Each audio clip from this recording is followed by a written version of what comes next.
¿Y si te dijeran que en la Edad Media podrías haber sido declarado muerto, cuando en realidad seguías respirando? Que un simple murmullo de vida, inesperado y casi imperceptible, bastaba para sellar tu destino bajo tierra. Imagina el frío abrazo de la tumba, sin posibilidad de vuelta. Es una de las realidades más inquietantes y reales de aquella época. Vivíamos en un mundo donde la esperanza de vida rara vez superaba los 30 años.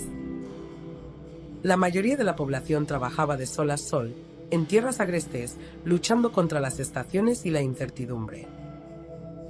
Epidemias como la peste negra arrasaban ciudades enteras en cuestión de semanas.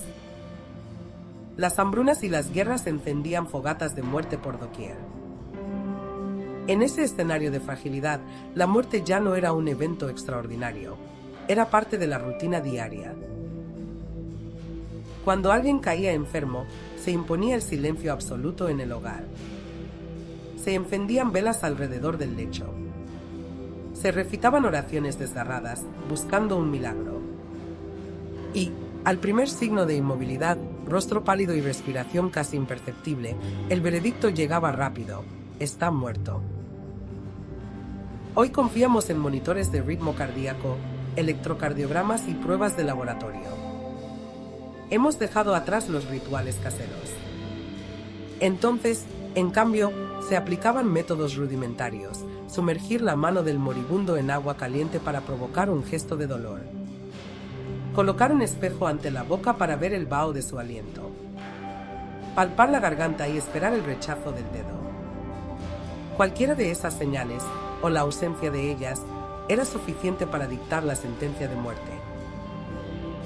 Sin embargo, la catalepsia, esa extraña condición que congela el cuerpo en una postura rígida, suspendiendo la respiración a niveles casi imperceptibles, confundía a médicos y curanderos.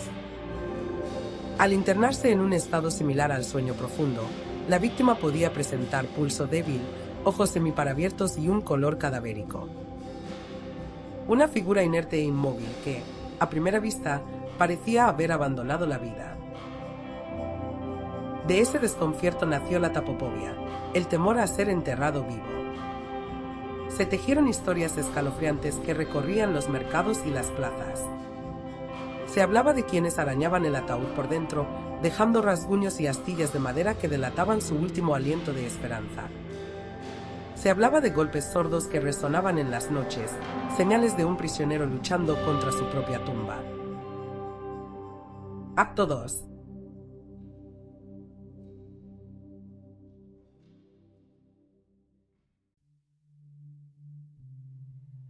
Los primeros diseños de ataúdes de seguridad datan de finales del siglo XV. Uno de los pioneros fue el alquimista alemán Johann Taberlock, quien construyó un sistema de poleas. Un hilo salía del dedo del fallecido, subía por un conducto de metal y se ataba a una campana en la superficie. Si alguien despertaba en su prisión de tierra, bastaba un tirón para convocar a los vivos. A principios del siglo XVII, el cronista Matthaus Müller recogió un relato estremecedor. Tras sellar el féretro de una joven campesina, sus familiares escucharon campanadas lejanas una madrugada. Sin embargo, la lluvia había corroído el tubo de aire y el hilo se rompió. Cuando, años más tarde, se exhumó el ataúd, la ropa interior y el sudario estaban destrozados.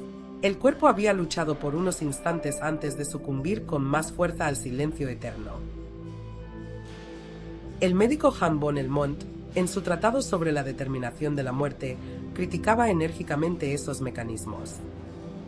Para él, la ciencia debía basarse en la disección, la observación de órganos y la reflexión racional. Pero la escasez de instrumentos sofisticados obligaba a sus colegas a agarrar tijeras calientes y aplicarlas en dedos y manos para provocar una respuesta de dolor. En muchos casos, tales prácticas solo confirmaban lo evidente: el cuerpo carecía de vida. En Inglaterra, el llamado Club de los 13 Campaneros vigilaba a los difuntos durante 3 noches seguidas. Un anciano comisionado por la iglesia se sentaba junto a la tumba abierta, registrando cualquier campanada inesperada. Su testimonio, en ciertos pueblos, era más respetado incluso que la carta diagnóstica de un cirujano. Con el tiempo, se incorporaron respiraderos en las tapas de los ataúdes. Un cristal frágil permitía mirar el rostro sin levantar la tapa por completo. El noble francés René de Chalon, por ejemplo, exigió un cristal en la tapa de su féretro. Año tras año, sus herederos acudían al cementerio para comprobar que el vidrio seguía intacto. Nunca hubo una señal de vida. Las excavaciones arqueológicas han revelado vestigios inquietantes. Al excavar antiguas fosas medievales, los investigadores han encontrado cuerpos con uñas astilladas y costillas marcadas, señales de una última lucha desesperada. El paleopatólogo Dr. Clara von Oenein describe esos hallazgos como testigos mudos de un grito sin eco. A pesar de los artilugios, las campanas dejaban de sonar. La humedad oxidaba los cables, la madera hinchada bloqueaba los mecanismos.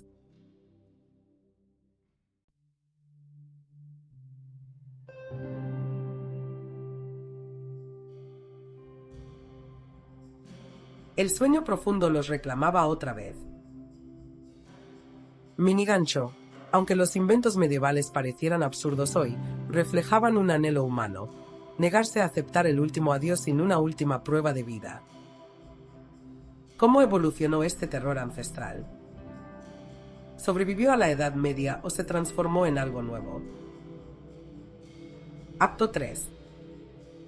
El Renacimiento y, más tarde, el siglo XVIII trajeron avances médicos cruciales. La invención de termómetros permitió medir la temperatura corporal con cierta precisión. El estetoscopio, a finales del siglo XVIII, hizo posible escuchar los latidos cardíacos. Por primera vez, los médicos empezaron a confiar menos en conjeturas y más en datos medibles. El advenimiento de la medicina forense, con protocolos de examen post-mortem, redujo drásticamente los casos de enterramientos prematuros. Aún así, la leyenda persistió.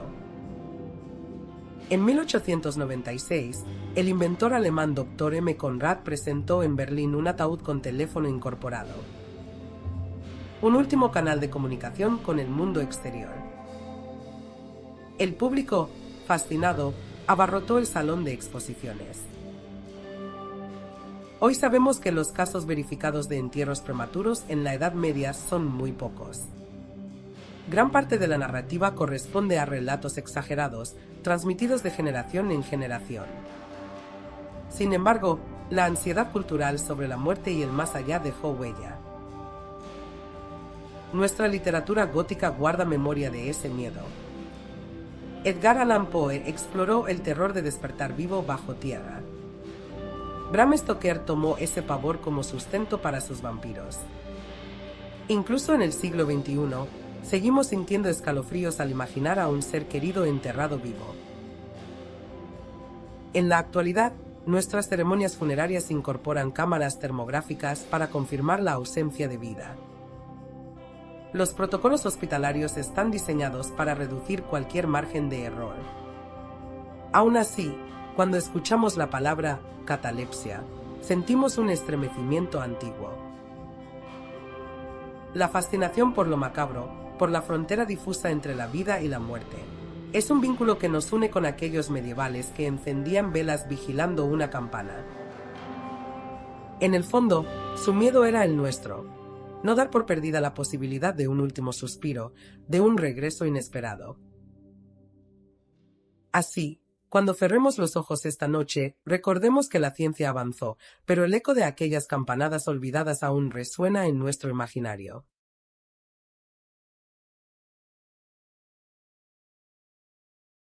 ¿Y qué tanto nos acompaña el temor primigenio cuando escuchamos, en el silencio, el latido de lo desconocido?